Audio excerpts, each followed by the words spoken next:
దేవుడు మన పక్షమునుండగా మనకు విరోధి ఎవడు?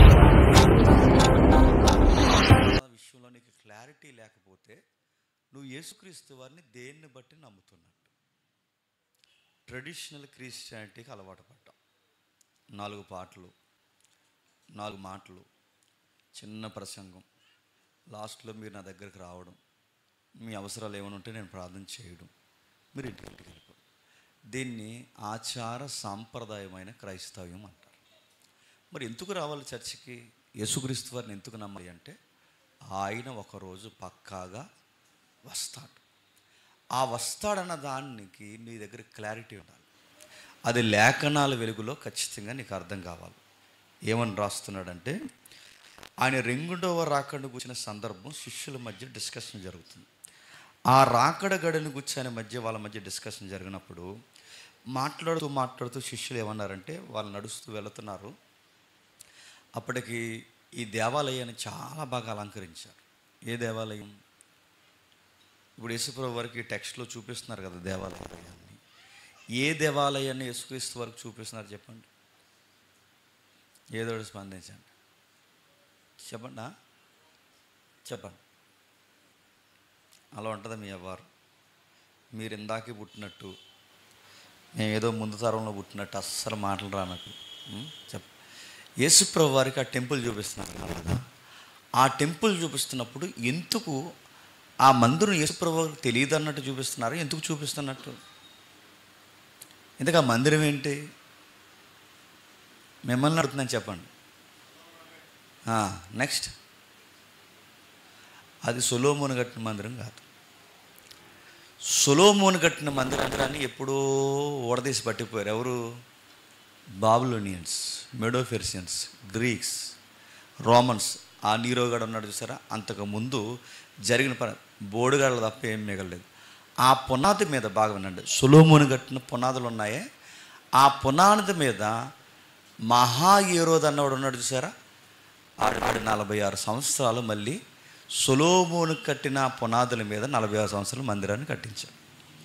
ఈ 46 సంవత్సరాల మందిరాన్ని కట్టించిన తర్వాత చాలా అందంగా కట్టించాడు. ఎందుకు కట్టించాడంటే కారణం, ప్రజలు మత సంబంధమైన కట్టడాలు ప్రజలకు అనుకూలంగా కడితే ఓటింగ్ బాగుంటుంది. అందుకే చూడండి, ఈ పాలిటిక్స్ ఉన్న వాళ్ళందరూ కమ్యూనిటీ వాళ్ళు కడతాం, మీకు మందిరాలు కడతాం, మీకు చర్చిలు కడతాం, మీకు మసీదులు కడతాం ఎందుకంటారు అనుకున్నారు? మనిషికి బాగా సున్నితమైన విషయం ఏదైనా ఉందంటే మతం. ఆ మత సంబంధమైన రాయితీలు ప్రకటించారనుకోండి, కనెక్ట్ అవుతారు పబ్లిక్. అందుకే ఆ రోజు కూడా ఏ రోజు అన్నవాడు ఏం చేశాడంటే, సొలొమోను మందిరం లేదు, సొలొమోను మందిరాన్ని ఎలాగైనా సరే మళ్ళీ కట్టుకోవాలన్న ఆసక్తి ఎవరికి ఉందంటే ఇశ్రాయేలుకు ఉంది. కట్టుకోవాలన్న ఆసక్తి ఉంది, కానీ వాళ్ళ దగ్గర ఏమి లేదు, మనీ లేదు, ఆర్థికంగా బలం లేదు, మనుషుల్లోంచి బలం లేదు, కనుక దాసులుగా బతుకుతున్నారు. కనుక వాళ్ళకి ఇష్టమైన కార్యం జరిగించడానికి 46 సంవత్సరాలు శృంగారమును దేవాలయంగా కట్టాడు దాన్ని. అందుకే శృంగార దేవాలయం అంటే మీరు ఏదేదో అనుకోకుండా ఇలా బయట చూస్తారు కదా, అవి కాదు. శృంగార దేవాలయం అంటే అందమైన, అంటే చూడడానికి చాలా అట్రాక్షన్గా కట్టాడట. ఆ మందిరాన్ని ఎవరికి చూపిస్తున్నారు? యేసుక్రీస్తు వారు అన్నారు, ఇంత మందిరాన్ని మీరు చూపిస్తున్నారు కానీ రాతి మీద రాయి నిలబడని చెప్పండి ఒక కాలం వస్తుంది. వెంటనే వీళ్ళకి పాయింట్ స్ట్రైక్ అయింది. రాతి మీద రాయి నిలబడబడిన కాలం అంటున్నావంటే ఏంటి ప్రభువా, దాని అర్థం ఏంటని 3వ వచనంలో వాళ్ళ క్వశ్చన్స్ రేజ్ చేస్తున్నారు. చూడండి,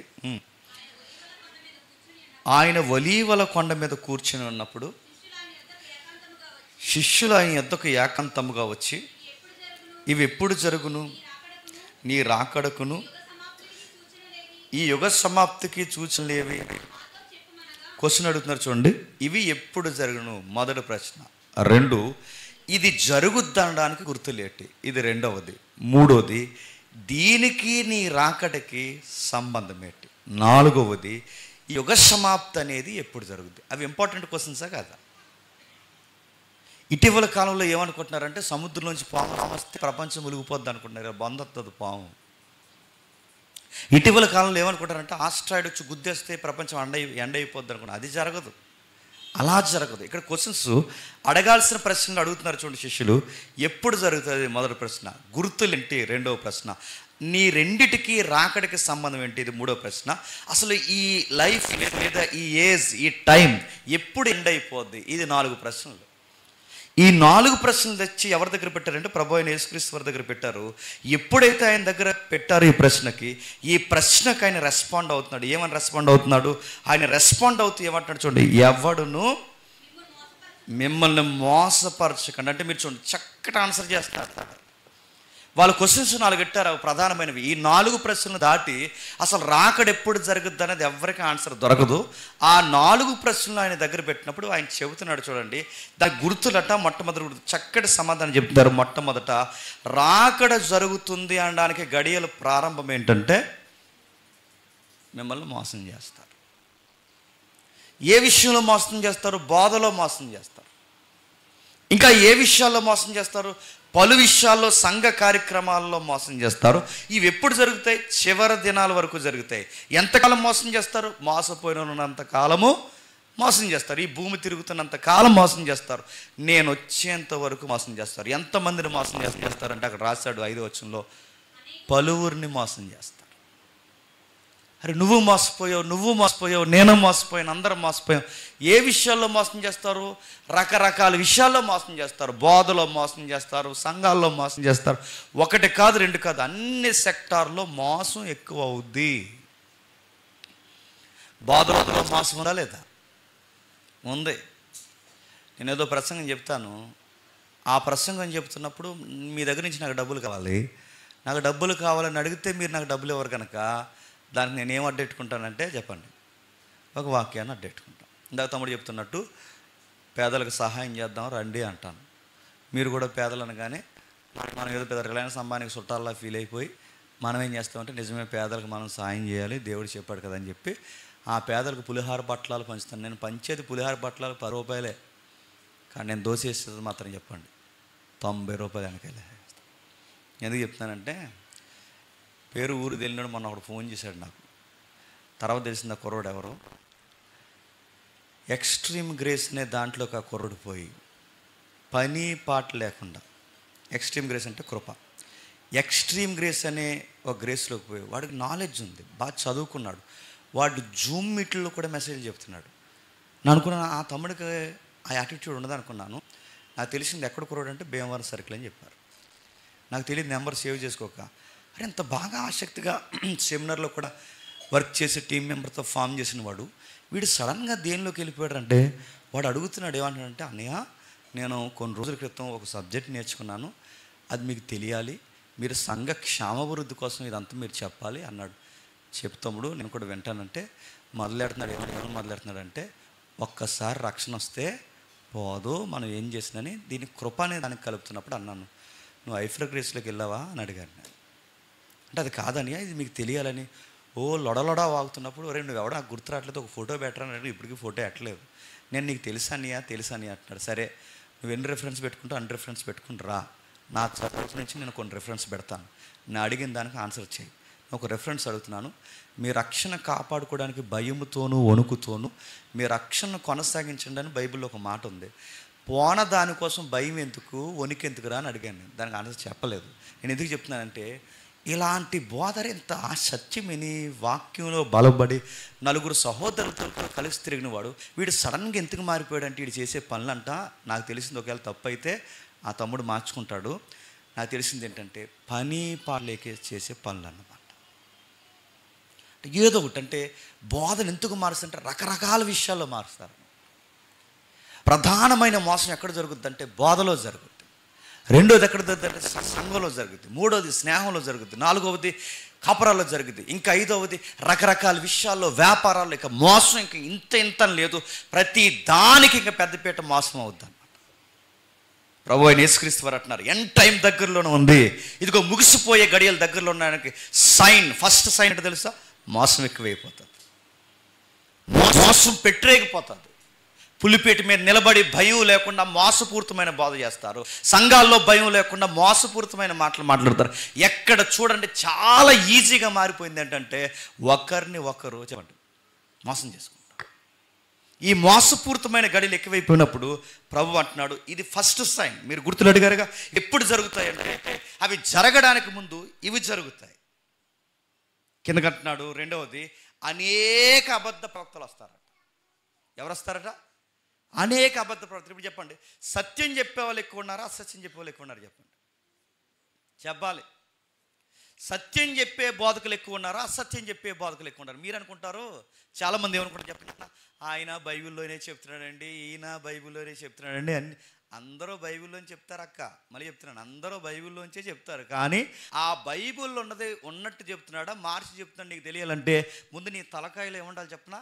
ఆ బైబిల్ చదివి అలవాటు నీకు ఉండాలి. ఆ బైబిల్ నువ్వు తిరంగా చదువుతావా, నువ్వు క్యాలెండర్ మీద చదువుతావు. ఆ బైబిల్ ఎలా చదువుతావు? వారానికి ఒక అధ్యాయం, వారానికి ఒక అధ్యాయం చదువుతావు. నీకు నచ్చినట్టు చిలక జ్యోతిని తీసినట్టు ఆ బుక్ని ఇలా కొట్టి ఇలా బయటికి తీసి అందులో నీకు తోసిన రెఫరెన్స్ నువ్వు అండర్లైన్ చేసుకుంటావు. ఇలా చదివితే అందరూ బైబిల్ చెప్తున్నారని అనుకుంటాను. అడుగుతున్నాను, అరే టెక్స్ట్ ప్రకారం చెప్తున్నాడా, వాక్యానుసారమే చెప్తున్నాడా, దేవుని కోరుకున్నట్టు చెప్తున్నాడా, మార్చి చెప్తున్నాడు? నువ్వు అంచనా జడ్జి చేయాలి అంటే ముందు నీకు స్టఫ్ నీకుండాలిగా బైబిల్లో. ఆ చర్చికి వెళ్ళినా బాగా చెప్తారండి, ఈ చర్చికి వెళ్ళినా బాగా, అందరూ ఈ బైబిల్లో రెఫరెన్సే చెప్తారు. కానీ మళ్ళీ చెప్తున్నాను, వాళ్ళ స్వలాభానికి అడ్డుపెట్టి చెబుతారు, వాళ్ళ స్వార్థాలకు అడ్డుపెట్టి చెబుతారు. ఈ లౌకికమైన విషయాల కొరకే వాళ్ళు బోధ చేస్తారు. ఈ సండే లైవ్ తెలుగు రాష్ట్రాలు ఓపెన్ చేయండి. ఈ సండే లైవ్ తెలుగు రాష్ట్రాలు ఓపెన్ చేస్తే మీరు ఎవరి బోధని చూడండి, 90% ఈ లోకంలో బతకడానికి వాళ్ళు బోధ చేస్తారు. రాకడ గుచ్చి కానీ, పునరుద్ధానాన్ని గుచ్చి కానీ, ప్రభు యొక్క ఆ జనన మరణ పునరుద్ధానాన్ని విషయాల సిలువను గుచ్చిన వార్తలు కానీ మీకు తక్కువ వినబడితే మీరు చూడండి. సత్యం చెప్పేవాళ్ళు తక్కువ, చెప్పండి, అసత్యం చెప్పేవాళ్ళు ఎక్కువ.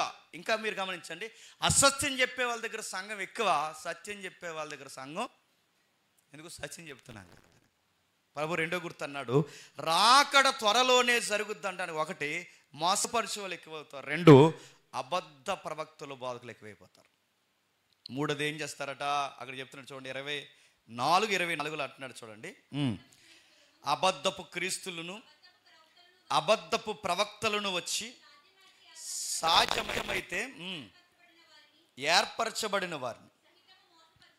ఎవరినట? ఏర్పరచబడిన వారంటే ఎవరండి? ఒక మంచి సత్యం ఎరిగి సంఘానికి బలమైన పాత్రలు ఉండి సంఘంలో కీలకమైన పాత్ర పోషిస్తున్న వారు కూడా సడన్గా ఏమవుతారట? ఆ బోధకులు లొంగిపోతారట. సాధ్యమైతే అంటే అరే ఈడగైపోయాడు, నిన్న వరకు బాగానే ఉండేవాడు కదంటే చేంజ్ అయిపోతాడు. మన వరకు బాగానే ఉన్నాడు కదంటే వీడికి ఏదో దుర్బోధ తగిలింది, ఆ బాధను బట్టి ఇప్పుడు సిలువను కూర్చున్న వార్త మరుగయింది. ప్రభు యొక్క రాకడ విషయాలకు వారికి రోజు రోజుకి సన్నగెలిపోయాయి. ఇప్పుడు సడన్గా వీడికి ఏమి ఎక్కువైపోయిందంటే ఈ లౌకికమైన అనుకూలమైన బోధ వాడికి ఎక్కువైపోయాయి. ఇలాంటివి నమ్మేది ఎవరుంటారంటే 25 ఏళ్ళు 20 ఏళ్ళు చచ్చికెళ్ళిన వాళ్ళు కూడా ఈ ట్రాప్లో పడతారంట. ఏర్పరచబడిన వారు సైతం మోసపోతారట. మీరు గమనించండి, ఇలాంటి దుర్బోధలు ఎక్కడెక్కడ ప్రారంభమై అంటే చాలామంది అనుకుంటారు ఎక్కడో కొరియాలోనో అమెరికాలోనో ప్రారంభమై అనుకుంటారు. కాదు, ఇండియాలో ఎక్కువైపోయినాయి తెలుసా. ఈ మధ్యకాలంలో ఒక ఆవిడ అంటుంది, నేను ఎవరో తెలుసా అంత. చూశారు మీరు? ఇలా సోఫాలో కూర్చుని అలా కళ్ళు పెద్దవి చేసి వాళ్ళతో మాట్లాడుతుంది భక్తులతో. ఎవరమ్మా నువ్వు అని అడిగితే జీజస్ అనరా, మళ్ళీ వచ్చాను నేను అనగానే సోఫాలో కూర్చున్న జీజస్కి టీ ఇచ్చారు గ్లాసులో. జీసస్ టీ తాగుతా అంటున్నాడు, త్వరలో నేను కొన్ని క్రియలు జరిగించకపోతున్నాను. ఎక్కడుందో? హైదరాబాద్లో ఉంది. ఇప్పుడు చూశారు మీరు? నడుందని హైదరాబాద్లో ఇప్పుడు టీ తాగుతూ జీసస్ టీ తాగుతున్నాడు ఏంటో నాకు అర్థమవుతుంది. ఆయన టీ తాగుతూ ప్రవచనం చెప్పేస్తున్నాడు అనమాట. జీసస్ ప్రవచనం చెప్తున్నాడు. ఇలాంటివి నమ్ముతున్నది డాక్టర్లు నమ్ముతున్నారు, ఎలాంటిది ఇంజనీర్స్ నమ్ముతున్నారు. ఆవిడ చుట్టూ ఉన్న సంఘస్థులు ఏం చిన్నోళ్ళు కదండి, హై క్లాస్ పీపుల్స్ చదువుకున్న వాళ్ళందరూ ఆవిడ యేసుక్రీస్తు వారు అంటే ఆవిడ నమ్ముతున్నారంటే ఇంకేమనాలి? మన జనరేషన్లో మీరు చూస్తున్నారు లేదో, మన జనరేషన్లో ఒక స్త్రీ వచ్చి నేను యేసుక్రీస్తు వారిని అంటే నమ్ముతున్నారు పెద్ద పెద్దవాళ్ళు. ఇవన్నీ చూస్తున్నప్పుడు మీకు ఏం అర్థం అవ్వాలి చెప్పండి? ఆయన అన్నట్టే జరుగుతుంది. అబద్ధకులు ఎక్కువయ్యారు, దొంగ ప్రవక్తలు ఎక్కువయ్యారు.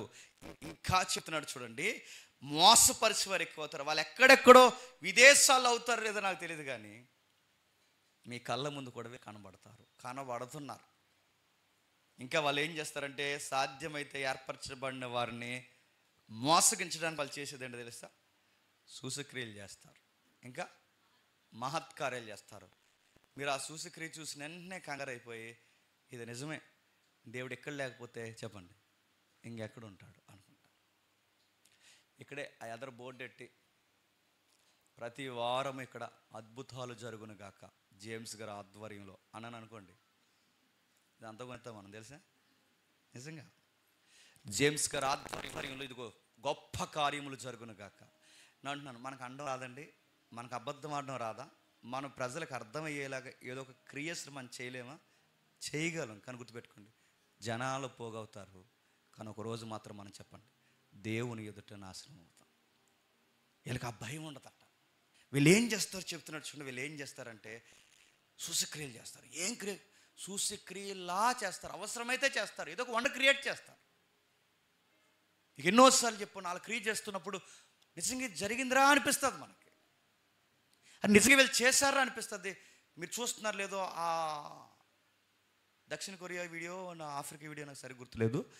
ఒక ఆవిడని తీసుకొచ్చారు, చెయ్యి పోయింది, ఇలా పూర్తిగా లోపలికి చెయ్యి పోయింది. ఆ చెయ్యి లోపలికి పోయిన తర్వాత ఆడు నజరేయుడైన యేసు నామం అనేది ఇంగ్లీష్లో చెప్తున్నాళ్ళండి, ఆ యేసు నామని చెప్తూ నీ చెయ్యి వచ్చింది కాక, నీ చెయ్యి వచ్చింది కాక అని ఆడు సూట్ ఇలా తీసి గిరగిర తిప్పి నీ చెయ్యి వచ్చింది కాక కానీ చెయ్యి ఇలా వస్తుంది, నిజంగానే చెయ్యి వస్తుంది. ఆ చెయ్యి వచ్చిన వెంటనే సోషల్ మీడియా షేక్ అయిపోయింది. యేసు నామంలో ఎంత పవర్ ఉందని చెప్పి ఆ చెయ్యిలా వచ్చిన వెంటనే ఆశ్చర్యపోయారు. నేషనల్ న్యూస్, ఇంటర్నేషనల్ న్యూస్లో కూడా వీడియో వచ్చింది. తర్వాత డిస్కవరీ ఛానల్లో దాని దర్యాప్తు బయటకు వచ్చింది. ఆవిడకి చెయ్యి అలా లోపలికి పెట్టుకోవడం అలవాటు అంట. కొంతమంది కోడి మెల్లుతున్నట్టు వెళ్ళి తిప్పేస్తుంటారు చూసారా, మెల్ల ఇలా వెనక్కి వెళ్ళిపోద్ది. ఆడు యేసునామం నీ మెల్ల ఎదరికి కాకంటే ఆడికి అలవాటు, అడిగి ఇలా ఎదరికి వచ్చేద్ది ఆడికి.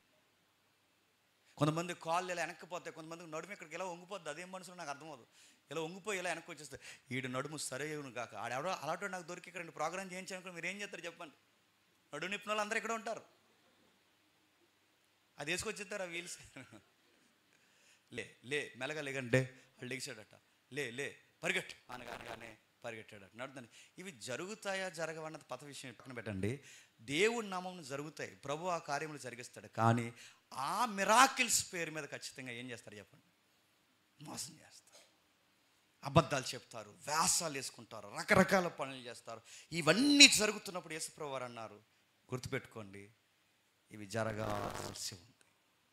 ఇవి జరిగితే కానీ చెప్పండి అది జరగదు. ఏంటి? రాకడ. ఇవి జరుగుతున్నాయంటే సంగమ గుర్తుపెట్టుకో, అది త్వరలోనే చెప్పండి జరుగుద్ది. ఇవి జరుగుతున్నాయంటే అది జరుగుతుందండి. ఇవి త్వరలోనే జరగబోతున్నాయి. ఇంకా ఆసక్తికరమైన మాట చెప్పాడు. ఆ 24వ అధ్యాయం 6-7 వచనాలు చూడండి. 24వ అధ్యాయం 6-7 వచనాలు. మీరు యుద్ధములను గూర్చియు, ఏంటట? యుద్ధములను గూర్చియు యుద్ధ సమాచారమును గూర్చి వింటాను. అడుగుతాను, యుద్ధాలంటే ఏంటండి? సహజంగా యుద్ధం అనగానే మన మైండ్లోకి వచ్చి పిక్చర్ ఏంటి చెప్పండి? యుద్ధం అనగానే ఏంటి చెప్పండి? అవతలోడు తుపాకీ కట్టుకుని చెప్పండి, యువతలు నేను తుపాకీ పట్టుకుని ఆటో ఫైర్లో పెట్టి ఫటాఫటా కాల్చుకుంటే దాన్ని మనం ఏమనుకుంటాం చెప్పండి? యుద్ధం అనుకుంటాం. యుద్ధం అంటే ఎదురెదురుగా నిలబడి చేసుకోవడమే యుద్ధం కాదు. మీరు యుద్ధాన్ని గుచ్చి, యుద్ధ సమాచారాన్ని గుచ్చి 24/7 మీరు వింటూనే ఉంటారు. ఆ జనరేషన్లో విన్నారు, నెక్స్ట్ జనరేషన్లో విన్నారు, మన జనరేషన్లో వింటున్నాం. రాకడికి ముందు యుద్ధాలను గురించి వింటాం. యుద్ధం అనగానే మీరు కేవలం తుపాకీలో లేదా పిరంగిలో తెచ్చుకొని కత్తులు తీసుకుని అది కొట్టుకోవడం మాత్రం యుద్ధం కాదు. రకరకాల యుద్ధాలు జరుగుతాయి. ఎలా యుద్ధాలు జరుగుతాయి? కొన్ని యుద్ధాలు ఉన్నాయి, మీకు చెప్పాను, జ్ఞాపకం ఉందో లేదో. జలాంతర యుద్ధాలు జరుగుతున్నాయా లేదా? వాటర్ వార్, ఒక యుద్ధం ఉందా లేదా? ఈ నది నీళ్లు మీకు రాకుండా పై రాష్ట్రం ఆపేస్తుంది. ఆ నది నీళ్లు మనకు రాకుండా ఆ పై రాష్ట్రం ఆపేస్తుంది. ఎన్నిసార్లు మహారాష్ట్రతో మన గొడవ జరగట్లేదు చెప్పండి? ఎందుకు? మన గోదావరి జలాలు ఎక్కడ పడుతున్నాయి? మహారాష్ట్రలో పడుతున్నాయి. అందుకే మహారాష్ట్రతో ఎన్నిసార్లు డిస్కషన్ రాలేదు. నిన్నగాక మొన్న కేసీఆర్ గారు ఉన్న టైంలో కొన్ని నదుల యొక్క అనుసంధానం పొత్తు కుదరకపోతే ఎన్నిసార్లు డిస్కషన్ జరగలేదు. వాటర్ వార్ జరుగుతుంది. అడుగుతున్నాను, దేశాల మధ్య నదుల యొక్క పరివాహక ప్రాంతాల కోసం కొట్టుకోవట్లేదా? దీన్ని ఏమంటారు చెప్పిన? వాటర్ వార్ అంటారు దాన్ని. జలాల కోసం యుద్ధం. ఇంకా ఏ యుద్ధాలు మనం పెట్టినాం? అగ్రికల్చర్ వార్ ఉందా లేదా? ఆ దేశంలో పండించిన పంట మీరు ఎంత మన దేశంలో పండించండి, పండదు. ఎందుకంటే ఆడు ఫ్రూట్ అమ్ముతాడు తప్ప ఆ ఫ్రూట్కి మూలమైన చెప్పండి ఇత్తనం అమ్మడాడు. మనం అనుకుంటాం ఆ ఫ్రూట్ తెచ్చి ఏదోలాగేసి దానికి పూజ చేసి మొలిపించేది. అది నువ్వు ఎంత పూజ చేయి, నువ్వు కోడిని పోయి మొలదది. వ్యవసాయంలో కూడా ఎంత మోసం ఉంది. వ్యవసాయంలో కూడా మళ్ళీ విత్తనాలు వాళ్ళ దగ్గరే మనం కొనాలని చెప్పి ఆ సీడ్స్ ఏవైతే బయటకు రానివారు. అందుకే అగ్రికల్చర్ వార్ జరుగుతుంది. ఈరోజు చైనా వాడు ఎంత నీచానికి వడిగట్టాడు మీరు చూడండి. కావాలంటే వాడే ఎదిగిపోవాలని, వాడే ఎన్నో చేయాలని ఆ చైనా వాడు కానీ, జపాన్ వాడు కానీ, అంతకుముందు అమెరికా చేసింది ఈ పని. అంతకుముందు వీళ్ళందరూ చూడండి అగ్రికల్చర్లో వాళ్ళదే మొదటి స్థానంలో ఉండాలని ఈరోజు వ్యవసాయం మీద వింత వింత ప్రయోగాలు చేస్తున్నారు వాళ్ళు. ఎక్కడికక్కడే చూడే భయంకరమైన తిండి విషయంలో యుద్ధాలు జరిగిపోతున్నాయి, లేదా మోసాలు జరిగిపోతున్నాయి. జరగట్లేదా? విచిత్రం చూడండి, కోడిగుడ్లు కూడా ప్లాస్టిక్ గుడ్లు వచ్చినాయి అంటే ఇంకేమన్నా చెప్పండి. కొన్నిసార్లు నిజంగా తింటుంటే కొన్ని గుడ్లు సాగుతున్నాయి, డౌట్ వచ్చేస్తుంది ఇది నిజంగా నిజమైన గుడ్డేనా అని. కొన్ని మీటింగ్ వెళ్తే గుడ్లు కూడా వేస్తున్నారు కదా, అవి వేసినప్పుడు డౌటు అది నిజంగా సాగుతుంది, అది ప్లాస్టిక్ లాగే సాగుతుంది. ఎంత నవ్వులున్నా నవ్వులాడే, మరి అది ఎంగకోడో ఏంటో అది వెళ్ళదు కానీ ఎంత నవ్వులున్నా అడుగుతున్నా, డౌట్ నడుతున్నా. గుడ్లలో మోసం వచ్చింది, పాల్లో మోసం వచ్చింది, ఇంకా చెప్పండి. టమాటాల్లో మోసం వచ్చింది, ఇంకా చెప్పండి, నాకు గుర్తురావట్లేదు. రైస్లో మోసం వచ్చింది, అడుగుతున్నాను. అగ్రికల్చర్ పూర్తిగా కొలాప్స్ అయిందా లేదా? నీళ్ళలో మోసం వచ్చింది, కట్టుకునే బట్టలో మోసం వచ్చింది, పీల్చే గాలిలో మోసం వచ్చింది. ప్రతి అడుగడుగున మోసం వచ్చినప్పుడు యేసుప్రభు చెప్పాడు యుద్ధాలు చాలా జరుగుతాయి. ఆయన యుద్ధం అని ఒక్కటి వాడాడు కానీ ఇంటర్నల్గా ఎన్ని ప్రాబ్లమ్స్ జరుగుతున్నాయా లేదా? జలంల మీద యుద్ధాలు జరుగుతున్నాయి, అగ్రికల్చర్లో యుద్ధాలు జరుగుతున్నాయి. ఈ మధ్యకాలంలో యుద్ధంలో విచిత్రమైన ట్రెండ్ వచ్చింది. మిడతలను పంపించి యుద్ధం చేస్తున్నారంట. మిడతలు ఏంటండి అంటే అవి అలా వచ్చేస్తే తొట్టలాగా ఐగుప్తి మీదకి మోసే పంపిస్తూ వచ్చాయే, అలా తుట్టలాగా అలా మీదకి వస్తాయి. వచ్చి ఎక్కడ వాలేస్తాయి అంటే మన పంట పొలాల మీద వాలేస్తాయి. అంటే ఆడు మనం కొట్టడు, తిట్టడు, బాంబేయుడు, ఏమి చేయడు.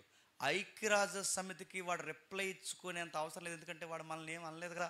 అందుకే వాడు మనల్ని ఏమనుకుంటే వాడు తెలివైన యుద్ధం చెప్పిన కొన్ని మిడతలను తయారు చేసి ఆడ తయారు చేస్తున్నాడు, తేనె తీగలను తయారు చేసినట్టు. ఆ మిడతలు వాడు తయారు చేసి బాగా పెంచి సరిగ్గా మన బార్డర్లోకి వచ్చాక మన మీద వదిలేస్తాడు అనమాట. అడుగుతాను, మిడతలతో కూడా యుద్ధాలు చేస్తున్నారంటే కొన్ని దేశాలు ఇప్పుడు ఇదే ఉపయోగిస్తున్నాయి. పక్క దేశాన్ని ఆర్థికంగా కొల్లగొట్టాలంటే మిడతలతో కూడా యుద్ధాలు చేస్తున్నారు. జలముల మీద యుద్ధం ఉంది, పంటల మీద యుద్ధం ఉంది, మిడతల్ని పురుగుల్ని తయారు చేసి యుద్ధం చేస్తున్నారు. విచిత్రం మీరు చూసారు లేదో, ఆ కంటికి కనబడిన పురుగును కూడా చైనా వాడే పుట్టించాడు అన్నారు. మళ్ళీ వస్తుందంట, రెడీగా ఉండండి. ఆ పురుగు అదో కనబడని పురుగు. ఏ పురుగు చెప్పండి? కరోనా. ముక్కులో పోతుంది, నోట్లో పోతుంది, చేతిలో పోతుంది, గోరులో పోతుంది, అన్నిటిలో పోతుంది. ఎవడు పుట్టించాడు ఈ పురుగు అంటే? పురుగు అదో రకమైన పురుగు. అర్థం? దీన్ని ఏదో అన్నారు, బయోవార్ అంటారు అనుకుంటా.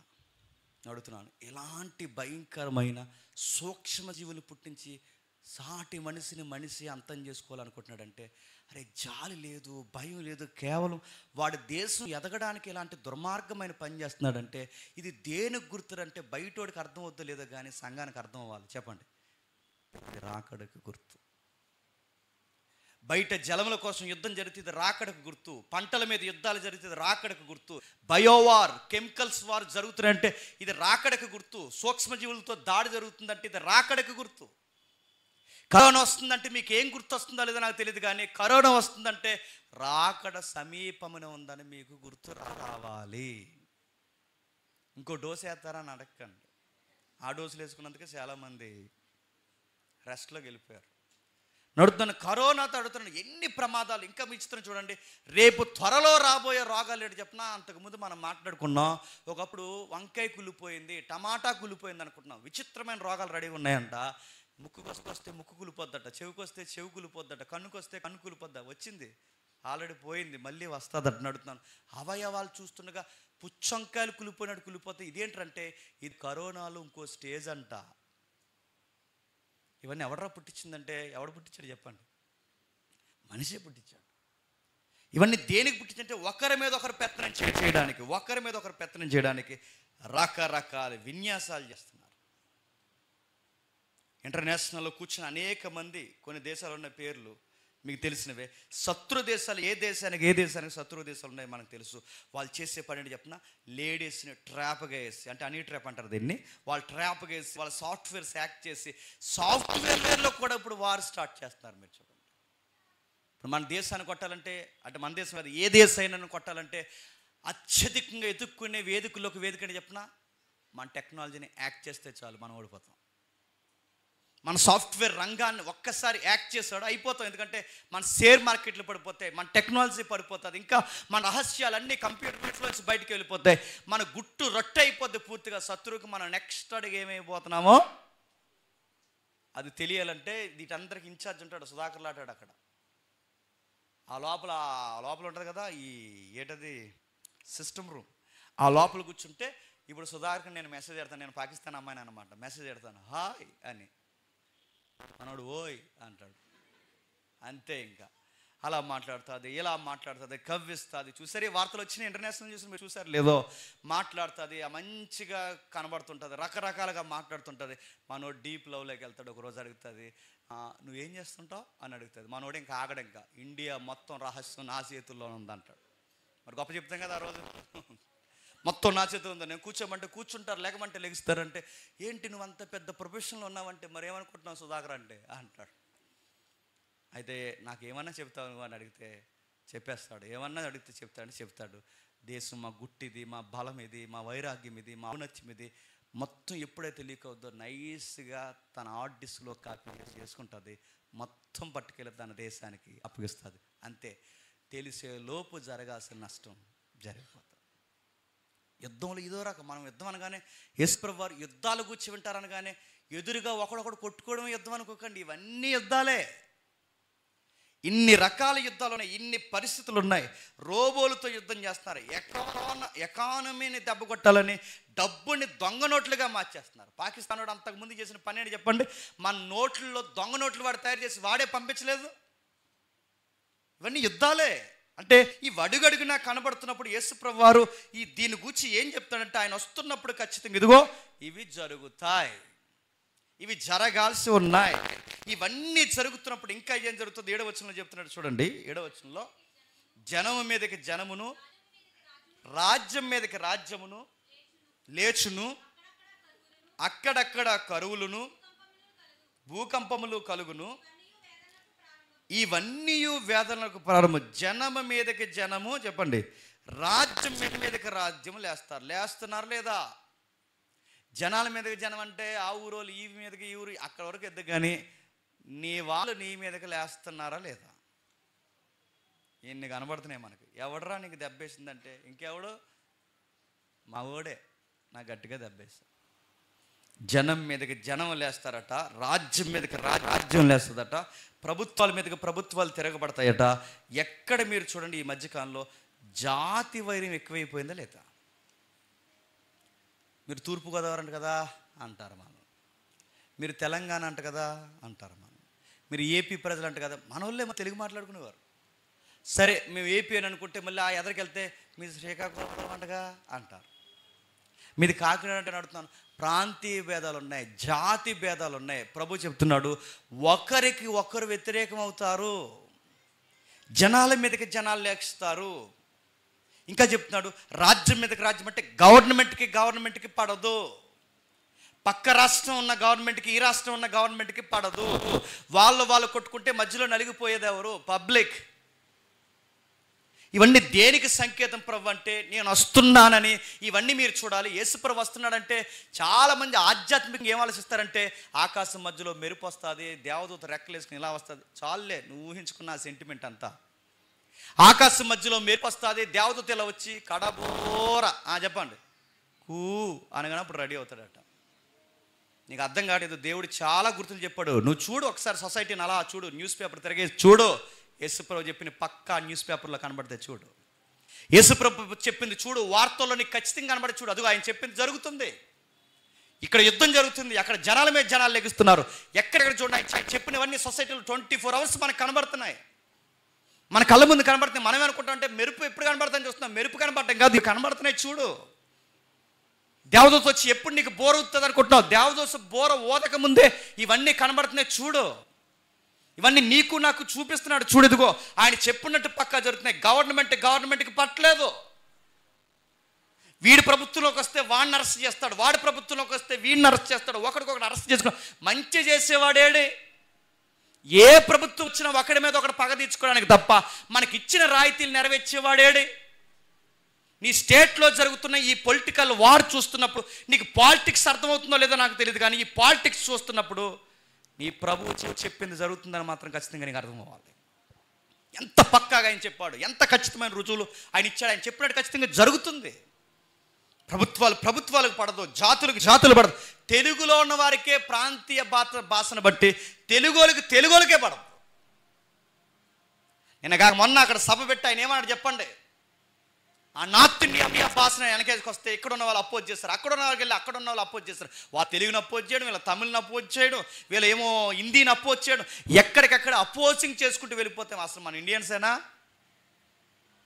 ఎక్కడికక్కడే చూడండి. ఇవన్నీ దేనికి సంకేతం అంటే ఒక పొలిటికల్ సభ జరుగుతున్నప్పుడు ఏం జరుగుతుందో ఒకసారి నువ్వు అబ్జర్వ్ చేయి. లేఖను ముందు పెట్టుకుని, వాక్యం ముందు పెట్టుకుని ఆ సభని ఏ వాక్యంతో కొలవాలో చూడు. ఆ సభలో కూడా నువ్వు చూడొచ్చు ఇది రాకడకు గుర్తు అని. మన జెండాలు కట్టి, ఫ్లెక్స్లు కట్టి, ఊరేగింపులు చేసి రకరకాలు చేస్తున్నారంటే ఇవన్నీ దేనికి సంకేతం అంటే మళ్ళీ చెప్తున్నాను, నీ ప్రభువు చెప్పినట్టే సొసైటీలో జరుగుతుంది. చీకటి సామ్రాజ్యాలు రోజుకి ఒకరి మీద ఒకరు తిరగబడతారు. కిందికి అంటున్నాడు ఇవన్నీ జరగాల్సి ఉంది. 8వ వచనంలోనా అక్కడక్కడ కరువులు, భూకంపాలు, ఇవన్నీ వేదనలకు ఇవన్నీ నడుస్తున్న. కిందకి అంటున్నాడు చూడండి, కరువులు, భయంకరమైన పరిస్థితులు. చూడలేదు మనం? టమాటకాయల రేటు ఉన్న పాట కేజీ ఎంత అయిపోతుంది చెప్పండి. కరువులు ఎక్కువైపోతాయి, రైస్ దొరకని పరిస్థితులు వస్తాయి. మన జనరేషన్ అప్పుడప్పుడు ఈ కరోనా ఆ లాక్డౌన్ మీకు గుర్తుందో లేదో నాకు తెలియదు, కానీ లాక్డౌన్ టైంలో మీకు ఎలా గుర్తుందంటే ప్రపంచమంతా చనిపోయి మీ కుటుంబం మాత్రమే బతుకుంటే అనిపించిందా లేదా? రోడ్లు ఇలా చూస్తే ఎక్కడికక్కడే రకరకాల రేట్లు పెరిగిపోయాయి. ఒక 1 year 2 years నడిస్తేనే అంతలాకుతరం అయిపోయింది ప్రపంచం యొక్క ఎకానమీ అంతా అని అడుగుతున్నాను. మళ్ళీ అలాగే నడిస్తే ఏమవుద్ది? కరువు, ప్రత్యేకించి కరువు అంటే వర్షాలు పడక కరువు వచ్చిందంటే ఏం వద్దు. ఒక్కసారి ఏదైనా కొత్త వ్యాధులు సమాజంలోకి వచ్చాయో చెప్పకుండా చుట్టంలా మన దగ్గరకు వస్తుంది కరువు. గుర్తుపెట్టుకో, కరువులు ఎక్కువయ్యాయి, పరిస్థితులు ఎక్కువయ్యాయి. ఇంకా కిందకి చెప్తున్నాడు చూడండి, ఇవన్నీ జరగవలసి ఉన్నది.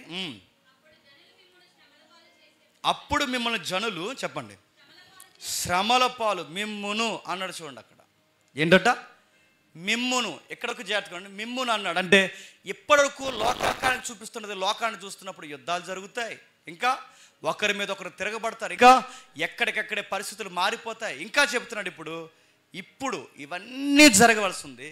ఇవి జరుగుతున్నప్పుడు పేజ్ 2లో ఏం జరుగుద్దంటే మిమ్మల్ని కొడతారు. ఇప్పుడు చెప్పండి, ఇప్పుడు ఏ స్టేజ్లో ఉన్నామా? కొడతారు, చంపుతారు, తరుముతారు. సువార్త ప్రకటిస్తున్న వారి ముఖాల మీద పేడ నీళ్ళు పోస్తున్నారు. ఆడవారని కూడా చూడకుండా వాళ్ళ వస్త్రాలు లాగే ప్రయత్నం చేస్తున్నారు. ఇంకా మీరు చూడండి, సువార్త చెబుతున్న మన కాకినాడలో జరిగింది.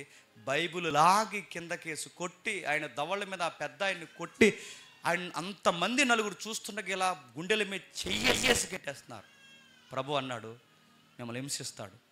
ఇది జరుగుతున్నప్పుడు మీ ఈదుల్లో, మీ సంఘాల్లో, మీ ప్రాంతాల్లో, నీ రాష్ట్రంలో, నీ దేశంలో ఇది జరుగుతున్నప్పుడు సంఘమా గుర్తుపెట్టుకో, నేను సమీపమునే ఉన్నాను. అయ్యో కొట్టేశారా, ఇప్పుడు ఏం చేయాలి? వాళ్ళ మీద కేసు పెడదాం, నడన్న జెండాలు పట్టుకుని తిరుగుదాం, రాస్తారోకలు చేద్దాం, కలెక్టర్ ఆఫీస్లో కూర్చుందాం, ఇవన్నీ తర్వాత విషయం. కానీ నేను అంటున్నాను, ఇలా కొడుతున్నారంటే ఇది దేనికి సంకేతం ప్రభు అని అడిగితే ఈ వాక్యం నుంచి అంటాడు ఆయన. నేను చెప్పాను కదా, నేను చెప్పిన వాక్యం నెరవేరుతుంది అనడానికి సంకేతం. నేను అన్నాను కదా ఖచ్చితంగా ఈ రుజువులు మీకు కనబడతాయని. నేను అన్నది జరుగుతుంది, ఇదే మీకు సంకేతం. మిమ్మల్ని హింసిస్తారు, బయటికి లాగేస్తారు, దారుణంగా హింసిస్తారు, మీ యజమానులు తీసేస్తారు, మీ నాయకులను తీసేస్తారు. మిమ్మల్ని కొడుతున్నప్పుడల్లా వాళ్ళు చాలా ఆనందపడతారు. ఆ టైంలో మీరు చేయాల్సింది ఒకటే, నా నామమును గట్టిగా చేయబట్టి నేను చేయమన్న సువార్తని క్రమం తప్పకుండా మీరు సువార్తను జరిగిస్తూ మీరు చేయాల్సింది ఒకటే, అంతము వరకు చెప్పండి సహించ. కిందికి అంటున్నాడు ఆ 8వ వచనంలో 9వ వచనంలో, మీరు నా నామము నిమిత్తము సకల జనముల చేత ద్వేషింపబడతారు, అనేకులు అభ్యంతరపడి, ఒకడిని ఒకడు అప్పగించి, ఒకరిని ఒకరు ద్వేషిస్తారు, ఒకరిని ఒకరు ద్వేషిస్తారు. ఇప్పుడు చెప్పండి, అనేకులు ఒకరిని ఒకరు ద్వేషిస్తారు. ప్రాబ్లమ్స్ అట సంఘం లోపల నుంచి వస్తాయట, ప్రాబ్లమ్స్ అట చెప్పండి సంఘం బయట నుంచి వస్తాయట. ప్రాబ్లమ్స్ ఎక్కువైపోతాయట. ప్రాబ్లం లోపల నుంచి వస్తుంది, బయట నుంచి వస్తుంది. ఎంతగా వస్తుందంటే ద్వేషిస్తారు. మనల్ని మనమే ద్వేషించుకుంటాం, మనల్ని మనమే హాని చేసుకుంటాం, మనల్ని మనమే పట్టప్పగించుకుంటాం, మనల్ని మనమే రోడ్డు మీదకి లాక్కుంటాం, మనల్ని మనమే పాడు చేసుకుంటాం, మనమే కాలర పెట్టి గొడవ పెట్టుకుంటాం. ఇంకా విషయం అన్నాడు, సంఘాన్ని ద్వేషిస్తారు. ఇంకా అంటున్నాడు, సంఘమును వెలివేస్తారు. ఇంకా అంటున్నాడు, సంఘాన్ని చంపేస్తారు. ఇంకా అంటున్నాడు, ముఖ్యంగా ద్వేషిస్తారు. అందుకే చూడండి, మీరు ఎక్కడికి పోండి, గవర్నమెంట్ జాబ్లో మీరు నిలబడి, మీరు గవర్నమెంట్ జాబ్ ఏ ఉన్నతమైన స్థాయిలో మీరు నిలబడి, మీరు ధైర్యంగా క్రిస్టియన్ అని చెప్పుకోండి. ఆ రోజు నుంచి నీ చుట్టూ ఉన్న ఎంప్లాయీస్ నిన్ను ఎలా చూస్తారో ఒకసారి అబ్జర్వ్ చేయి. నువ్వు చదువుకున్న దగ్గర నేను ట్రూ క్రిస్టియన్ అని చెప్పు, ఆ రోజు నుంచి నీకు స్నేహాలు ఎలాంటి స్నేహాలు ఉంటాయో ఒకసారి చూడు. ఎక్కడ మీరు చూడండి, క్రిస్టియన్స్ అంటే ప్రతి సెక్టార్లో ద్వేషిస్తున్నారు లేదు చెప్పండి. నాకు తెలిసిన ఒక చెల్లి ఉంది, హైకోర్టులో పనిచేస్తున్నారు టైపిస్ట్గా, కొత్తగా జాబ్ వచ్చింది, 2 years అవుతుంది. తన కేవలం తను సెనో అంటారు, అంటే ఈ జడ్జి పక్కన కూర్చొని టైప్ చేస్తారు, చాలా స్పీడ్గా టైప్ చేసేవారు స్టేనర్స్ అంటే. ఆయన టైప్ చేస్తున్నప్పుడు అది చాలా బాగా రికార్డ్ వర్క్ వచ్చి తనకి, ఆమె చేస్తున్నప్పుడు ఆ రికార్డ్ వర్క్ చేస్తుంటే ఎప్పుడు అడిగారట, అప్పటివరకు అందరూ బాగా మాట్లాడారట. తన సండే ఒకరోజు రికార్డ్ వర్క్ అన్నాదని ఎందుకు రావని అడిగితే అప్పుడు చెప్పిందట, నేను చర్చికి వెళ్ళాలని. ఆ రోజు నుంచి జడ్జితో సహా కింద ఉన్న వారందరూ తను ఏడిపించడం స్టార్ట్ చేశారు. న్యాయం జరిగించాల్సిన న్యాయస్థానంలోనే క్రిస్టియన్ అని చెప్పుకున్నందుకు తను ఎంత ఏడిపిస్తే కుమిలిపోయా చెల్లంది. నన్ను ఏం చేయమంటావన్నయ్యా, నన్ను ఉద్యోగం చేయమంటావా, మానేయమంటావా, నాకు లేనిపోయిన టార్చర్ పెడుతున్నాను, నన్ను ఏం చేయమంటావంటే నన్ను ఓపిక గుండె తల్లి, నేను టార్చర్ పెట్టిన వాళ్ళ సంగతే దేవుడు చూసుకుంటాడు అన్నట్టుగానే దేవుడు చూసుకున్నాడు. ఆ జడ్జి అక్కడ కూడా ఇప్పుడు ఎవరికీ తెలియదు. దేవుడు చూసుకుంటాడు. ఇబ్బంది పెట్టిన వాళ్ళు మళ్ళీ నేను గౌరవిస్తాడు. కానీ నువ్వు చూపించాల్సిన పవర్ ఒకటే, నీ రికార్డ్ వర్క్లో ఇంకా నువ్వు వాడుతున్న వర్డ్స్ ఉన్నాయి చూసారా, ఆ వర్డ్స్ డిక్షనరీ ముందెట్టుకుని చదువుకోవాలి. అలాంటి వర్డ్స్ నువ్వు టైప్ చేయి నీ CD ఫైల్లో. మరి నువ్వు టైప్ చేస్తున్నప్పుడు వాళ్ళ రికార్డులో చూస్తున్నావు, అరే ఇలాంటి పదం తనకి ఎలా దొరికింది అన్నప్పుడు ఆ పదం మళ్ళీ నీ లీగల్ లాంగ్వేజ్లో డిక్షనరీ దగ్గర పెట్టుకుని చదువుకోవాలి. అంటే హై లెవెల్ లాంగ్వేజ్ ఆలోచించి నువ్వు రికార్డ్ వర్క్ చేయి. అక్కడ చూపించిన స్టెప్ అన్నప్పుడు మళ్ళీ తిరిగి సిగ్గు లేకుండా ఆ పిల్ల లేకపోతే పని అవుతుందని మళ్ళీ ఆ పిల్లని తెచ్చెట్టుకున్నారు. మళ్ళీ అడుగుతున్నాను, న్యాయస్థానంలో ద్వేషిస్తారు. అక్కడ వరకు మా డిపార్ట్మెంట్లో క్రిస్టియన్స్ అని చెప్పుకుంటే ఎంత వివేదకు చూస్తారు. ఎక్కడ మీరు చూడండి, డాక్టర్ మెడికల్ సెక్టార్లో కానీ, డాక్టర్స్ మధ్య కానీ, ఇంజనీర్స్ మధ్య కానీ, ఎక్కడికన్నా వెళ్ళండి, చిన్న చూపు. నువ్వు రోడ్డు మీద గుడి కట్టే నిన్నెవడు అడగడు. కానీ నీకు నచ్చిన స్థలంలో, నీ సొంత స్థలంలో ఊరికి దూరంగా పోయి నువ్వు సర్చి కట్టు, నేను కట్టనెవరు. గవర్నమెంట్కి కూడా ఎవరంటే చిన్న చూపు చెప్పండి, క్రైస్తవులు. అదే ద్వేషించడం అంటే. రోడ్డు మీద ఏ గుడో కట్టే, ఎవరు నీకు గవర్నమెంట్ రోడ్డు మీద కట్టేసిన అడగరండి. మన స్థలంలో మనం చర్చి కట్టుకుంటామంటే పర్మిషన్స్ ఎవరు, ఒకవేళ ఏదోటి మనం కట్టుకుంటామంటే కట్టి దాన్ని పడగొడేస్తారు. గవర్నమెంట్ ద్వేషిస్తుంది, వ్యవస్థలు ద్వేషిస్తాయి, వ్యక్తులు ద్వేషిస్తారు, చుట్టూ ఉన్న ఎంప్లాయీస్ మనల్ని ద్వేషిస్తారు. మనం ఉన్నతమైన స్థాయిలో క్రైస్తవుడు అని చెప్పుకోవడానికి మనకి ఎంత భయమో. అయ్యి అలా చెప్తే రేపు నుంచి నాతో మాట్లాడకపోతే పోతారు. వాళ్ళ కోసం నువ్వు క్రైస్తవుడు కాదని చెప్పి మానేస్తావా చెప్పడం? చాలామంది భయపడిపోతారు క్రైస్తవం చెప్పడం. ఎందుకంటే వాళ్ళతో రేపు నుంచి నాతో సరిగా మాట్లాడరు, క్లోజ్గా ఉండరు, నన్ను వెలివేస్తారంటే. అంటే ఈ భయం నువ్వు ఎదుర్కొంటున్నావు. యేసుక్రీస్తు వారు ఇదే చెప్పారు, స్ట్రాంగ్గా ఉండండి. మీరు ఎక్కడున్నా నా నామమును బట్టి మిమ్మల్ని అందరూ ద్వేషిస్తారు. ద్వేషించినా కానీ మీరు గట్టిగా పట్టుకోండి. ఎందుకు ఇవన్నీ అంటే, నీ వరుడైన నేను వస్తున్నానని మాత్రం మీరు చెప్పండి, మర్చిపోవద్దు. వస్తున్నాను త్వరలో. ఆ 10వ వచనం అంటున్నాడు, అభ్యంతరపడి ఒకడినొకడు అప్పగించుకుంటారంట. అడుగుతున్నాను, అభ్యంతరపడి ఒకడినొకడు అప్పగించుకోవడం అంటే బాధలకు అప్పగించుకుంటారు, శ్రమలకు అప్పగించుకుంటారు, ఒకరినొకరు వెలివేసుకుంటారు. అడుగుతాను, అప్పగించుకోవట్లేదా సంఘాల్లో చెప్పండి? ఈడి మీద ఆడి చెప్తాడు, ఆడి మీద ఈడి చెప్తాడు, ఈడిని అప్ప చెప్పుకుంటాడు, ఈడు అప్ప చెప్పుకుంటాడు, ఇద్దరు కలిసి సంఘం మానేస్తారు. రకరకాల పనులు చేస్తారు, ఒకరినొకరు బయట పెట్టుకుంటారు, ఒకరి మీద ఒకరు తంపులు చెప్పుకుంటారు, ఒకరినొకరు అప్పగించుకుంటారు. రకరకాల పనులు జరుగుతున్నాయి. జరగట్లేదు చెప్పండి సంఘంలో? ప్రభుత్వానికి మన వాళ్ళు ఇరికించేస్తున్నారు. మీరు చర్చి కట్టండి, మీకు వ్యతిరేకంగా ఉత్తరం రాసేది ఎవరు చెప్పినా, ఎదురింటి అల్లయ్య పక్కన పొలయ్య రాస్తాడు లేదన్నా తెలియదు, కానీ ఇంకో సెర్చ్ చేయండి నీ మీద లెటర్ రాసేస్తాడు ప్రభుత్వానికి. ఏంటి ఎవడ రాసిందంటే మనోడే నా మీద లెటర్ రాసింది, మనోడే నా మీద కంప్లైంట్ ఇచ్చేసేది. 2 పనులు చేస్తారంటే చేస్తారు, ఒక్కరిని ఒకరు అప్పగించుకుంటారు, ద్వేషిస్తారు, ఇబ్బందులను కలిగితే ఇవన్నీ జరుగుతున్నాడు. 12వ వచనంలో చెప్తున్నాడు. 12వ వచనంలో అక్రమము విస్తరించుట చేత అనేకుల ప్రేమ. అసలు ఈ రోజుల్లో ఈ పదానికి అర్థం ఉందంటారా? చెప్పండి. ప్రేమకి అర్థం ఉందా? తల్లిదండ్రుల ప్రేమలో స్వచ్ఛత ఉందా? కొడుకులు కూతుర్ల ప్రేమలో స్వచ్ఛత ఉందా? ప్రియుడు ప్రియురాలు ప్రేమలో స్వచ్ఛత ఉందా? భార్య భర్తల మధ్య స్వచ్ఛమైన ప్రేమ ఉందా? అక్రమం పెరిగింది ఎక్కడ? మీరు చూడండి, ఏదో ఒక స్వలాపం లేకుండా ఒక వ్యక్తిని మనం ప్రేమించగలుగుతున్నామా? చివరికి భార్య భర్తల మధ్య కూడా స్వచ్ఛమైన ప్రేమ ఉందా? ఏదో ఒక క్రమం పోయింది. ఎక్కడ మీరు చూడండి, ఇక్కడ నిజమైన ప్రేమ ఉందని చెప్పడానికి ఎక్కడ మీరు? సంఘాల్లో ఉందా? సంసారాల్లో ఉందా? స్నేహాల్లో ఉందా? ఈ రోజుల్లో అటు చాలా బాగా మమ్మల్ని ప్రేమిస్తాడనడానికి ఒక్క వ్యక్తిని మీరు చూపించండి, మనకు కనబడరు. మన వలన ఏదో ఒక లాభం ఉంటేనే చెప్పండి మనం ప్రేమిస్తారు. పెళ్లికి వేదిక మీద ప్రమాణాలు చేస్తారు, ఏమని?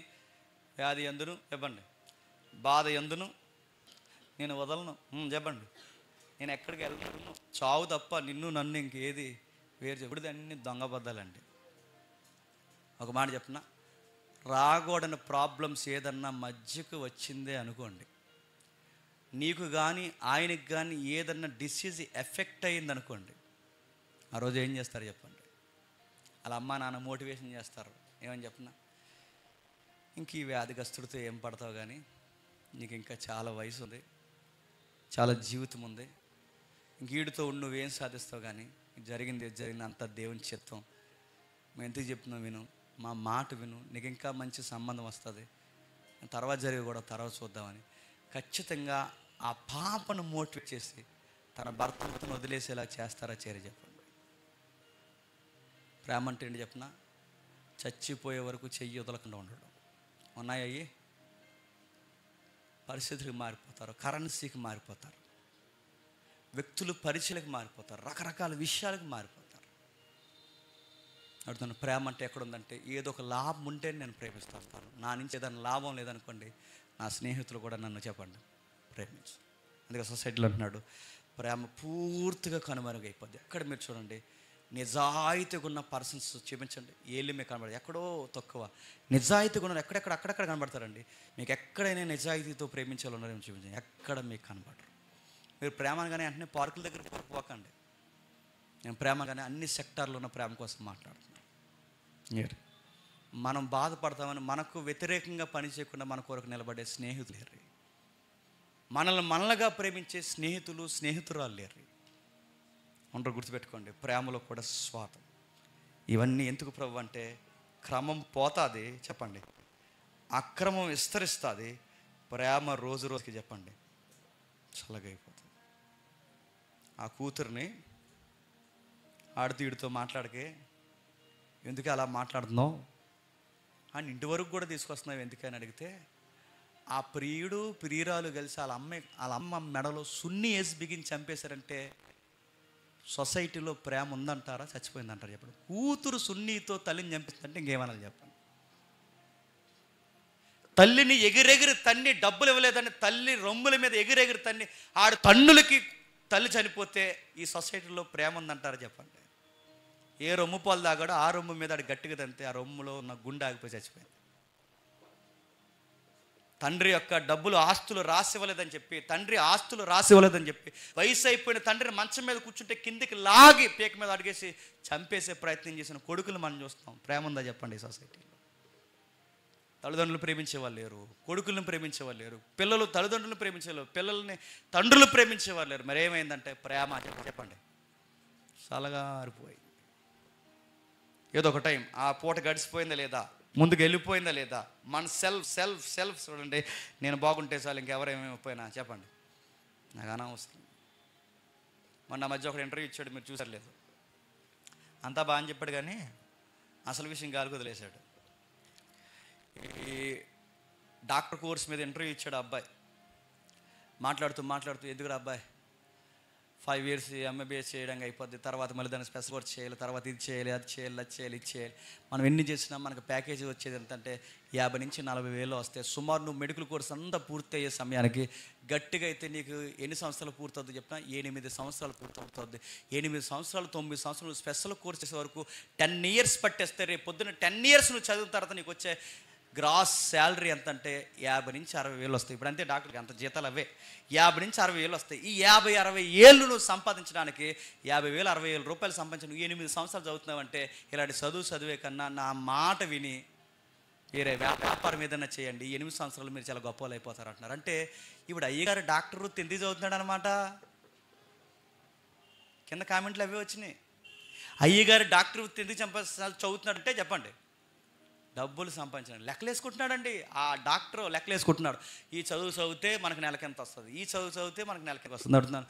రోగిని ప్రేమించి వైద్యం చేసే డాక్టర్లు ఉన్నారా? మన కిడ్నీ బాగున్నా కిడ్నీ బాగాలేదంటారు. మనకి ఆడు చెప్పిన కానీ నిజంగానే బాగోదు. బాగున్న కిడ్నీ బాగాలేదంటారు, బాగున్న లివర్ బాగాలేదంటారు, బాగున్న బిడ్డ బాగాలేదంటారు. అంత వ్యాపారం. మనమేమో ఏడుస్తూ వెళ్ళి ఆ రోగుని లోపలెడితే ఆ రోగుని ముందెట్టి ఇదిగో ముందు 1,00,000 కడితే మీకు వైద్యం చేస్తాం, 1,00,000 కట్టకపోతే లోపలికి మరి మనిషిని మేము తీసుకెళ్ళామంటే వారు చచ్చిపోయేలా ఉన్నాడు, ముందు తీసుకెళ్ళండి, తల తోక తాగరెట్టి మేము తెస్తామంటే ముందు సంతకం పెట్టి 1,00,000 కట్టండి అంటారు. ప్రేమలు ఉన్నాయా? జాలి వేస్తుందా అని అడుగుతున్నాను. కనీసం జాలి దయ ఎక్కడన్నా ఉందా? యేసుక్రీస్తు వారు చెప్పాడు, ఈ జాలి లేని సమాజాన్ని, ఈ కరుణ కట్టిన సమాజాన్ని, ఈ క్రమం లేని సమాజాన్ని నేను చూసి ఏమి నేర్చుకుని ప్రభు అంటే ప్రభు మౌనంలోంచి అన్నాడు, నేను వస్తున్నానని నేర్చుకో. ఇవే గుర్తులు. ఒక మెడికల్ ఫీల్డ్లో ఏం జరుగుతుందో చూసి నేర్చుకో. ఒక రాజకీయంలో ఏం జరుగుతుందో నేను వస్తున్నానని చూసి నేర్చుకో. ఒక విద్యా వ్యవస్థలో ఏం జరుగుతుందో నేను వస్తున్నానని చూసి నేర్చుకో. ఎక్కడ నువ్వు చూడు ఈ ప్రేమలు ఉండవు, గొడవలు, కలహాలు, ద్వేషించుకోవడం, ఒకరినొకరు అప్పగించుకోవడం, చంపుకోవడం. గుర్తుల్లో ఒక గుర్తు మన కుటుంబాల్లో కనబడుతుంది. చూడండి 2 తిమోతి పత్రిక, ఇది రాకడ సందర్భమే. 2 తిమోతి పత్రిక 3వ అధ్యాయం, 2 తిమోతి పత్రిక 3వ అధ్యాయం మొదటి వచనం చూడండి. అంత్య దినములలో అపాయకరమైన కాలములు వచ్చును. ఏలయనగా మనుషులు స్వార్థప్రియులు. చూడండి ఆఫర్లు ఇవన్నీ. రాకడకి ముందు జనాలు ఎలా ఉంటారంటే మనుషులు స్వార్థప్రియులు, ధనాపేక్షలు, ఈజీగా బెంకమలాడతారు. ఇంకా కింద చెప్తున్నాడు చూడండి, అహంకారులు, ఎక్కలేని పొగర, దాని వెనకాల దోషణ. అందులో ఒక మాట అన్నాడు, తల్లిదండ్రులకు అవిధేయులు, కృతజ్ఞత లేని వారు, అపవిత్రులు. అడుగుతున్నాను, తల్లిదండ్రులకు అవిధేయులు అంటే మా కూతురు మా కొడుకు మా మాట అంటారని ఒక్క పేరెంట్స్తో చెప్పించండి. పైగా అలా చెప్తారు కానీ లోపల ఉన్న బాధ అని చెప్పిన మాట అండి ఎదవా అంటారు. మాట ఎందండి అంత చెప్తున్నా అడుగుతున్నాను. ఒక్కో తల్లి ఒక తండ్రి పిల్లల విషయంలో ఆనందంగా ఉన్నారన్న ఒక్క తల్లిదండ్రులు చూపించండి. ఎక్కడ మీకు కనబడరు. ద్వేషం, అసూయ, ఒకరినొకరు ద్వేషించుకోవడం, తల్లిదండ్రులకి అవిధేయత చూపించడం. ఇంకా కింద చెప్తున్నాడు చూడండి, అనురాగరహితులు, అతిద్వేషులు, అపవాదకులు, అజితేంద్రియులు, క్రూరులు, స్వజన ద్వేషులు, ద్రోహులు, మూర్ఖులు, గర్వాంధులు, దేవుని కంటే సుఖానుభవం ఎక్కువగా ప్రేమించి పైకి భక్తి గలవారై ఉండి దాని శక్తిని ఆశ్రయించని వారై ఉందురు. ఏం చెప్తున్నాడు చూడండి. అంటే ఇవన్నీ జరుగుతాయి. ఇప్పుడు చదువుకున్నామే, సూపర్ మార్కెట్లో చదువుకున్నాగా ఈ లిస్టు. ఇప్పుడు ఇవన్నీ సొసైటీలో కనబడుతున్నాయి లేదా? ద్వేషించేవారు ఉన్నారు, ప్రేమ లేని వారు ఉన్నారు, మూర్ఖులు ఉన్నారు, అవిధేయులు ఉన్నారు, అనురాగరహితులు ఉన్నారు, అపవాదికులు ఉన్నారు, ఇంకా కృతజ్ఞత లేని వారు ఉన్నారు, దోషకులు ఉన్నారు, తల్లిదండ్రులకు అవిధేయులు ఉన్నారు, బెంకములాడేవారు ఉన్నారు, ధనాపేక్షకులు ఉన్నారు, స్వార్థపీరులు ఉన్నారు, ప్రేమను పొందుకుని అనురాగం చూపించలేని వ్యక్తులు ఉన్నారు, పైకి భక్తే కనబడి వెనకాలన్నీ చెత్త పనులు చేసే వ్యక్తులు ఉన్నారు, భక్తిలో శక్తిని నేర్చుకోలేని వ్యక్తులు ఉన్నారు. ఇవన్నీ చూస్తున్నప్పుడు మీకు సొసైటీలో గుర్తుపెట్టుకోండి, ఆయన చెప్పినవన్నీ మన కళ్ళ ముందు చెప్పండి జరుగుతున్నాయి.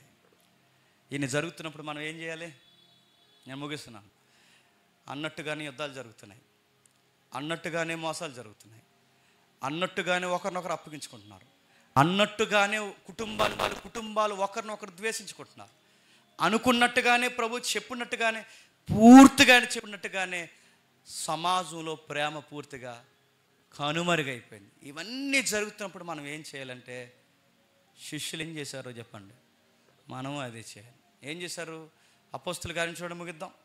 అపోస్తుల కార్యములు మొదటి అధ్యాయం, అపోస్తుల కార్యములు మొదటి అధ్యాయం 6వ వచనం. అపోస్తుల కార్యములు మొదటి అధ్యాయం 6వ వచనం.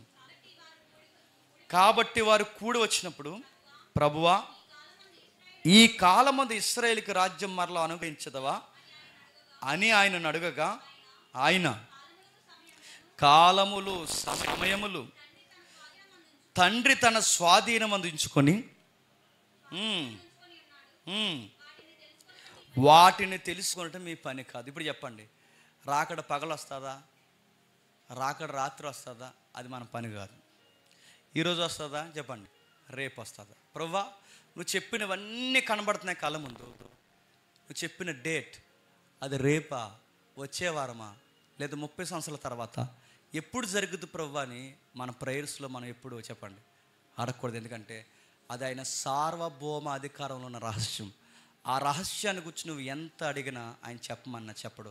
మరి నా పని ఏంటి ప్రభు అంటే ఆయన ఒకటే అన్నాడు, మీరు విన్న వాటిని కన్న వాటిని భూ దిగంతాల వరకు నాకు చెప్పండి సాక్షి అండి. మీ పని ఇది కాదు. మీ పని ఏంటంటే నా గురించి నలుగురికి చెప్పడమే మీ పని.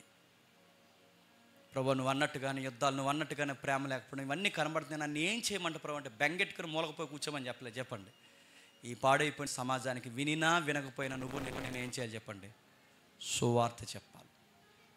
ఈ ఆదివారం మీరు ఏమి వింటున్నారో పోయి మీ విద్యార్థులు అయితే మీ విద్యార్థులు తోటి విద్యార్థులకి సమయాన్ని కలగలుపుకుని మరీ చెప్పండి. ఎక్కడో దిక్కున ఒక్క మాట అయినా సువార్తను కూర్చిన ప్రస్తావన తీసుకురండి. నీ బెస్ట్ ఫ్రెండ్ నరకానికి పోయాడు అనుకో, నన్ను అడిగితే నేను చెప్తాను, నీ బెస్ట్ ఫ్రెండ్ నరకానికి పోయాడు అనుకో, ఆ నరకానికి పోయిన తర్వాత జడ్జిమెంట్ డేలో వాడిని అడుగుతాడు లేదో నాకు తెలియదు, కానీ క్రైస్తవుడు అయిన నువ్వు ఒక్కరోజు కూడా అడిగి జీవితంలో గాస్పాలు చెప్పవచ్చావా? ఖచ్చితంగా నిన్ను ఆ రోజు అడుగుతాడు, గుర్తుపెట్టుకో. మరి ఇన్ని సంవత్సరాల వాడితో స్నేహం చేసావు, ఒక్కరోజు కూడా నువ్వు సువార్త చెప్పలేదురా నిన్ను అడగనుకుంటున్నావా? ఖచ్చితంగా అడుగుతాడు. నీ ఎదురింటోళ్ళు నరకానికి పోతే సత్యం తెలుసుకున్న మీరు ఒక్కరోజు కూడా వాళ్ళతో అడిగిల మీద అన్ని ముచ్చట్లు పెట్టారు, ఒక్కరోజు కూడా మీరు సత్యం చెప్పలేదని మిమ్మల్ని అడిగితే ఆ రోజు మీరు కుటుంబంగా ఏం చెప్తారు చెప్పండి? పరిస్థితులు చూస్తుంటే ఆయన సమీపమున ఉన్నట్టే కనబడుతుంది. పరిస్థితులు చూస్తుంటే మోసాలు ఎక్కువైపోయాయి. పరిస్థితులు చూస్తుంటే ఖచ్చితంగా ఆయన వస్తాడన్నట్టుగానే కనబడుతుంది. అది ఎప్పుడు వస్తాడో ఖచ్చితంగా మనకు తెలియదు. అది రాత్రి వస్తాడా పగలు వస్తాడా మనకైతే తెలియదు, కానీ పక్కాగా మాత్రం చెప్పండి వస్తాడు. ఆయన వచ్చేంత లోపు నేను ఏం చేయాలి ప్రభు అంటే నా గురించి ఊరు వాడ చెప్పుకుంటా చెప్పండి, తిరగండి. మీ ఉద్యోగాలైనా నా గురించి చెప్పండి, మీ చదువులైనా నా గురించి చెప్పండి, మీ వ్యాపార లావాదేవీలైనా ఎన్నో ఉన్నా ఎంత బిజీ అయినా నా గురించి చెప్పుకుంటూ తిరగండి. నేను వస్తాను, చిన్న మంద, భయపడకు. ఇవన్నీ జరుగుతున్నప్పుడు నీకేం కాదు, ఒకరోజు నేను తీసుకుని వెళ్ళడానికి నేను త్వరలోనే రాబోతున్నాను. సెకండ్ కమింగ్ అంటున్నారంటే దాని ముందు ఏ కమింగ్ జరిగిందని చెప్పండి? ఫస్ట్ కమింగ్ జరిగింది. ఫస్ట్ కమింగ్ జరుగుద్దని వచనాలన్నీ చెప్పాడు, ప్రవచనాలన్నీ నెరవేరాయి. ఫస్ట్ కమింగ్ జరిగింది. ఫస్ట్ కమింగ్లో వెళ్ళిపోతూ సెకండ్ కమింగ్ కూడా జరుగుద్ది అన్నాడు. ఆ ప్రవచనాలన్నీ నెరవేరిపోతున్నాయి అన్నట్టుగా కనబడుతున్నాయి. అవి నెరవేరిన వెంటనే ఇంకా జరగాల్సింది మిగిలింది ఒకటే చెప్పండి, ఆయన సమీపమనే వస్తాడు, వచ్చేస్తాడు. ఆ వచ్చిన తర్వాత ఆయన ఎదుట ఎలా నిలబడతావో నిన్ను నువ్వే పరీక్షించుకో. ప్రార్థన చేయగలిగిన వారు మోకాలు వేయండి, మోకాలు వేయలేని వారు లేచి నిలబడండి. ఈ ప్రభురాత్రి సంస్కరణలో పాల్గొనండి.